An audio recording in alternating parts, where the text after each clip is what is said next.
Hi అండి, నేను doctor Shilpa, obstetrician and gynaecologist, infertility specialist, laparoscopic surgeon in doctor Shilpa women's clinic, Kondapur. నేను ఈ రోజు చెప్పదలుచుకున్న టాపిక్ పాలిసిస్టిక్ ఓవరీస్ గురించి మాట్లాడదలుచుకున్నాను. పాలిసిస్టిక్ ఓవరీస్ అంటే ఏంటి? పాలిసిస్టిక్ ఓవరీస్ ఎవరిలో ఎక్కువగా చూస్తాము? అసలు పాలిసిస్టిక్ ఓవరీస్ ఎందుకు ఫామ్ అవుతాయి? ఎన్ని రకాల పాలిసిస్టిక్ ఓవరీస్ ఉంటాయి? వీటి గురించి చెప్పదలుచుకున్నాను. చాలా మందికి పాలిసిస్టిక్ ఓవరీస్ అంటే పీసీఓఎస్ అందరికీ తెలిసినదే. పీసీఓఎస్ ఉంది, పీసీఓడి అని అంటారు దీన్ని. ఈ సమస్య అనేది ఎవరికైతే ఇర్రెగ్యులర్ పీరియడ్స్ ఉన్న వాళ్ళకి చాలా ఎక్కువ మందికి ఈ సమస్య అంటూ మొదలవడం జరుగుతుంది. ఇర్రెగ్యులర్ పీరియడ్స్ ఎందుకు మొదలవుతాయి? ఇర్రెగ్యులర్ పీరియడ్స్ అంటే ఇప్పుడు జనరల్లీ ఒక అమ్మాయిలో ఈస్ట్రోజన్ ప్రొజెస్ట్రాన్ అనేది సరైన పాలల్లో FSH అనే హార్మోన్ అనేది బ్రెయిన్ ద్వారా సరిగ్గా రిలీజ్ అయినప్పుడు మన అండాశయం అనేది ఈస్ట్రోజన్ ప్రొజెస్ట్రాన్ హార్మోన్ అనేది రిలీజ్ చేయడం జరుగుతుంది. ఈ రిలీజ్ చేసేది ఓన్లీ అండాశయం మీదే కాకుండా కొంతపాటు బరువు మీద కూడా ఆధారపడి ఉంటుంది. ఈ బరువు ఏదైతే బాడీ ఫ్యాట్ ఉంటుందో, బాడీ మాస్ ఉంటుందో, ఆ ఫ్యాట్ సెల్స్ ద్వారా ఈస్ట్రోజన్ అనే హార్మోన్ కొంత రిలీజ్ అవ్వడం అంటూ జరుగుతుంది. ఈ రిలీజ్ అయ్యే హార్మోన్ అనేది సరైన పాలలో లేనప్పుడు, అంటే బరువు చాలా తక్కువగా ఉన్న వాళ్ళకు కూడా ఈస్ట్రోజన్ శాతం అనేది సరిగ్గా ఉండదు. అప్పుడు కూడా వాళ్ళు పీసీఓఎస్ సమస్యతో బాధపడతారు. కొంతమందికి ఏంటి, ఫ్యాట్ బాడీ మాస్ అనేది ఎక్కువగా ఉన్నప్పుడు, అంటే ఒబీస్ పీసీఓఎస్, ఒబెసిటీ ఉన్నప్పుడు వాళ్ళలో కూడా ఈస్ట్రోజన్ అనే శాతం తక్కువగా ఉండి ఆండ్రోజన్స్ అనేది పెరుగుతాయి. అంటే ఆండ్రోజన్స్ అంటే మేల్ హార్మోన్స్, టెస్టోస్టెరాన్ కానివ్వండి, ఈ డెరివేటివ్స్ ఆండ్రోజన్స్ అనేది శరీరంలో పెరిగినప్పుడు FSH అనే రేషియో ఆల్టరేషన్ అనేది మొదలవుతుంది.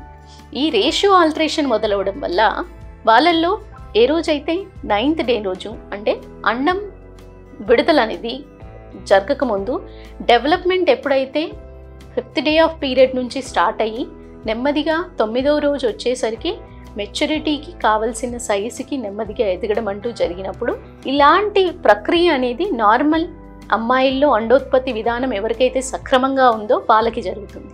వెరాజ్ వీళ్ళకి పాలిసిస్టిక్ ఓవరీస్ ఉన్న వాళ్ళకి ఏంటి, ఈ FSH అనే హార్మోన్ సరైన సమపాలనలో లేకపోవడం వల్ల, 1:1 రేషియో లేకపోవడం వల్ల వాళ్ళల్లో వచ్చేసి ఈస్ట్రోజన్ ప్రొజెస్టెరాన్ సరిగ్గా రిలీజ్ అయినప్పుడే ఒక సెల్ జనరేషన్ అంటూ, సెల్ మెచ్యూరిటీ అంటూ పెరగడం, సెల్ సైజ్ అంటూ పెరగడం జరుగుతుంది.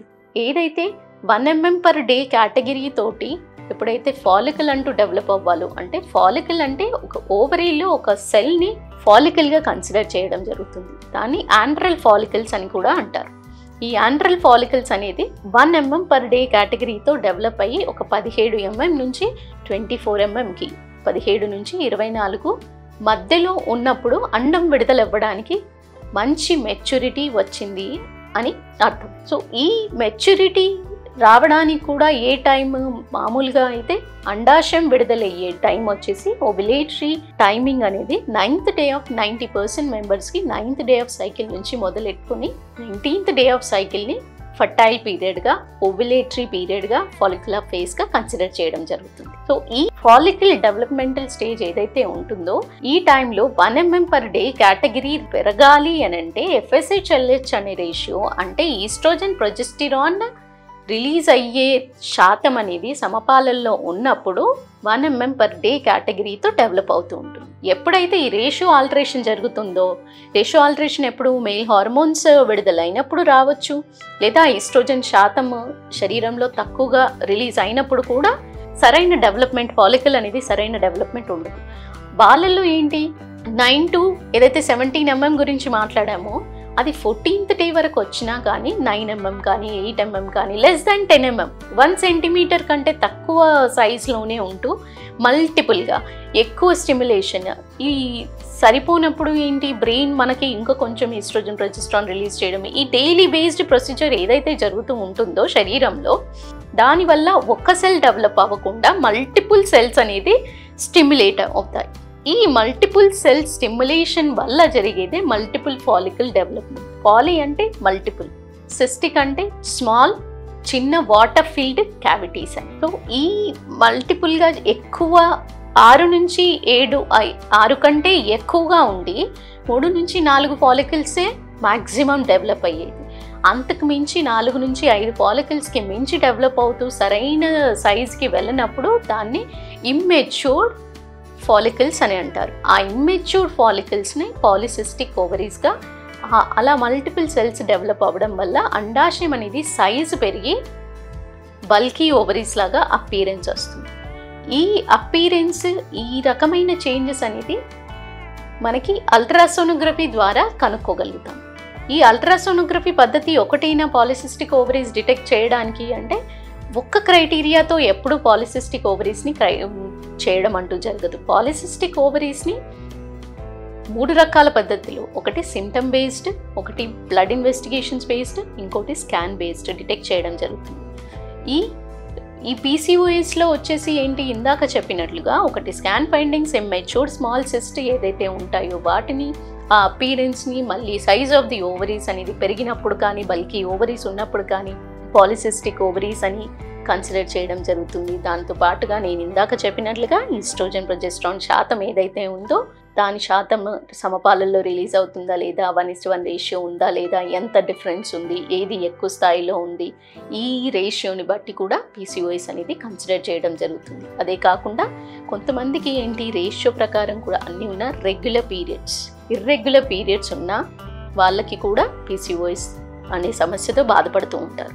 ఈ పీసీఓఎస్ సమస్య కొంతమంది పేషెంట్స్ వచ్చి అడుగుతారు, మేడం నాకు అన్నీ రెగ్యులర్గా పీరియడ్స్ ఉన్నాయి, ప్రతి 28 నుంచి 30 రోజులకి పీరియడ్స్ వస్తూనే ఉంటాయి, నాకెలా పీసీఓఎస్ అనే స్కాన్లో తెలిసింది, స్కాన్లో పీసీఓఎస్ అని ఎలా చెప్పారు, అసలు నాకు ఆ సమస్య లేదు కదా, పీసీఓఎస్ ఎలా వచ్చింది, ఇదేమైనా తప్పు రిపోర్టా, ఇది చాలామంది అడిగారు. జనరల్ హెల్త్ చెకప్ చేయించుకొని ఆ రిపోర్ట్స్ తోటి జస్ట్ అవేర్నెస్ కోసం ఏముంది అనేది తెలుసుకోవడానికి వచ్చిన వాళ్ళకి ఈ క్వశ్చన్ అంటూ చాలా మందికి రావడం జరుగుతుంది. సో వీళ్ళందరికీ నేను చెప్పదలుచుకుంది ఒకటి, పీరియడ్స్ రెగ్యులర్గా ఉన్నంత మాత్రాన వాళ్ళకి పీసీఓఎస్ సమస్య లేదు అని చెప్పలేము. పీరియడ్స్ కొంతమందికి రెగ్యులర్గా ఉన్న అమౌంట్ ఆఫ్ బ్లడ్ లాస్లో తేడా రావడం కానివ్వండి, పెయిన్ఫుల్ పీరియడ్స్ ఉండడం కానివ్వండి, లోపల ఉండే హార్మోన్ హెచ్చుతగ్గుల వల్ల ఈస్ట్రోజన్ అనేది మంచి సైజ్కి పాలికల్ డెవలప్ అవ్వకపోవడం వల్ల సైజు పెరగడము, అండోత్పత్తి విధానం సరిగ్గా లేకపోవడము, అంటే మెచ్యూర్డ్ ఫాలికల్ అంటూ డెవలప్ అవ్వకపోవడము, ఇవన్నీ కూడా పాలిసిస్టిక్ ఓవరీస్ కిందే కన్సిడర్ చేయడం జరుగుతుంది. సో దీన్ని పాలిసిస్టిక్ ఓవరీస్ అంటారు. సో దీంట్లో ఎన్ని రకాలు ఉంటాయి? సో ఇంతకుముందు నేను చెప్పినట్లుగా పీసీఓఎస్లో 2 రకాలు, ఒకటి లీన్ పీసీఓఎస్ ఉంటుంది, ఒక ఒబీస్ పీసీఓఎస్. లీన్ పీసీఓఎస్ గురించి నేను చెప్పినట్లుగా అండోత్పత్తి విధానం ఏదైతే ఫ్యాట్ కంటెంట్ మీద 20% ఆఫ్ ది అండోత్పత్తి విధానం అనేది బాడీ మాస్, బాడీ ఫ్యాట్ మీద ఆధారపడి ఉంటుంది. ఎవరికైతే బాగా లీన్గా ఉండి బాడీ ఫ్యాట్ ఉండదో వాళ్ళకి ఈస్ట్రోజన్ శాతం సరిగ్గా లేకపోవడం వల్ల స్టిమ్యులేషన్ అంటూ సరిగ్గా జరగదు. సో వీళ్ళు కూడా లీన్ పీసీఓఎస్ సమస్యతో బాధపడుతూ ఉంటారు. వీళ్ళకి కూడా హార్మోన్ కరెక్షన్ అనేది అవసరం పడుతుంది. కానీ వీళ్ళకి ఇచ్చే శాతం అనేది కొంచెం ప్యాటర్న్ ఆఫ్ ట్రీట్మెంట్ అనేది డిఫరెంట్గా ఉంటుంది. వాళ్ళకి body mass index healthy body fat వచ్చేలా చేయాలి.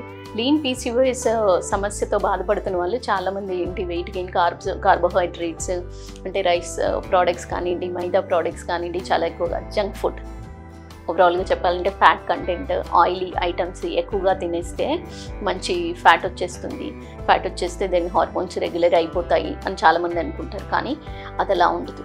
సో శరీరంలో ఎప్పుడైతే శరీర తత్వంలో హార్మోనల్ ఇంబ్యాలెన్స్ అనేది ఉన్నట్టయితే ఒక రకంగా 22% ఆఫ్ ది అండోత్పత్తి విధానం అనేది ఫ్యాట్ మీద ఆధారపడి ఉంటుందో, మిగతా 80% అనేది ఎక్సెస్ బాడీ ఫ్యాట్ మీద కూడా ఆధారపడి ఉంటుంది. Body mass is different, fat is different. Fat అంటే హెల్తీ ఫ్యాట్ని బాడీ మాస్ అంటారు. ఈ హెల్తీ ఫ్యాట్ అనేది ఉన్నట్టయితే అండోత్పత్తి విధానం సరిగ్గా ఉంటుంది. అదే హెల్తీ ఫ్యాట్ కాకుండా బ్యాడ్ కొలెస్ట్రాల్ ఎక్కువ ఉన్నప్పుడు వాళ్ళల్లో ఏంటి, ఆండ్రోజన్, మేల్ హార్మోన్స్ అనేది ఎక్కువగా రిలీజ్ అవ్వడం అనేది జరుగుతుంది. ఈ ఆండ్రోజన్ శాతం అనేది శరీరంలో ఎక్కువగా ఉన్నప్పుడు ఆండ్రోజన్ ఇన్సెన్సిటివిటీ అంటారు. వీళ్ళల్లో ఎక్కువగా ఉన్నప్పుడు ఏమవుతుంది, దానివల్ల ఈస్ట్రోజన్ శాతం అనేది సరిగ్గా హైపర్ ఈస్ట్రోజనిజం, వాళ్ళల్లో ఎక్కువగా ఈస్ట్రోజన్ శాతం పెరుగుతూ ప్రొజెస్టిరాన్ అనేది సరైన టైంలో రాకపోవడం అనేది జరుగుతుంది. సో ఇలాంటి సమస్యతో బాధపడుతున్న వాళ్ళకు కూడా పాలిసిస్టిక్ ఓవరీస్ అనేది వాళ్ళల్లో అండాశయంలో డెవలప్ అవ్వడం జరుగుతుంది. ఈ రకంగా ఒబీస్ పీసీఓఎస్ కేసెస్లో వచ్చేసి నంబర్ ఆఫ్ సెల్స్ అనేది తక్కువ స్థాయిలో ఉంటాయి. వాళ్ళకి ఫ్యాట్ ఎక్కువ ఉండడం వల్ల స్ట్రోమా అనేది, ఓవరీస్ టిష్యూ అనేది ఎక్కువగా ఉంటుంది, బట్ ఎగ్ కౌంట్ అనేది తక్కువ స్థాయిలో ఉంటుంది. ఈ లీన్ పీసీఓఎస్ పేషెంట్స్ ఎప్పుడైతే నిర్లక్ష్యం చేసి ఎక్సెస్ ఫుడ్ ఇంటేక్ కానివ్వండి, ఎక్కువగా ఫ్యాట్ కంటెంట్, ఎక్కువగా కార్బ్స్, మైదా ప్రోడక్ట్స్ ఇవి తీసుకోవడం వల్ల ఎక్కువ జంక్ ఫుడ్ తీసుకోవడం వల్ల వాళ్ళు వెంటనే ఒబీస్ పీసీఓఎస్గా కన్వర్ట్ అవ్వడం జరుగుతుంది.